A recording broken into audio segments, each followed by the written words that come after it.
प्रश्न काय म्हणतोय, तीन संख्यांची बेरीज 264 आहे. तीन संख्या सर सांगा. एक्स अधिक वाय अधिक झेड बरोबर 264. जर पहिली संख्या दुसऱ्या संख्येच्या दुप्पट आहे, पहिली संख्या दुसऱ्या संख्येच्या दुप्पट आहे, तिसरी संख्या पहिल्या संख्येच्या 1/3 असेल, तिसरी संख्या पहिल्या संख्येच्या 1/3 म्हणजे एक्स भागिले 3 आहे, तर दुसरी संख्या किती म्हणजे वाय संख्या किती. बघा असं काय करूया आपण, हे जे इक्वेशन आहे की नाही ते फक्त एकाच चलामध्ये आणू.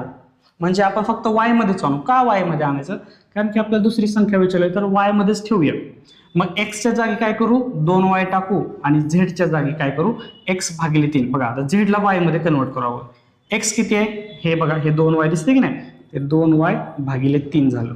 म्हणजे झेड सुद्धा वाय मध्ये आलं, एक्स सुद्धा वाय मध्ये आहे आणि वाय तर वाय मध्येच आहे. सगळ्या किमती ठेवा आता याच्यामध्ये.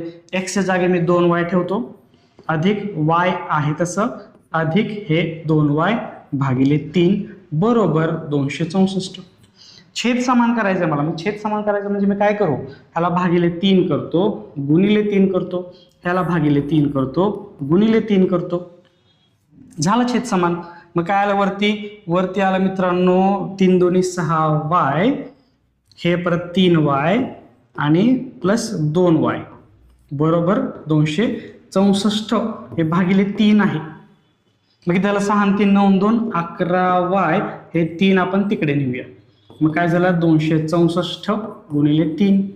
आता y बरोबर किती आलं मित्रांनो, 264 गुणिले 3 भागिले 11. 11 1 11, 11 दोन्ही 22 आणि 11 चौक 44. हे आलं उत्तर आपलं 24 गुणिले 3, 24 त्रिक असतं 72. उत्तराला 72. ऑप्शन क्रमांक 2 72 हे आपलं उत्तर आहे.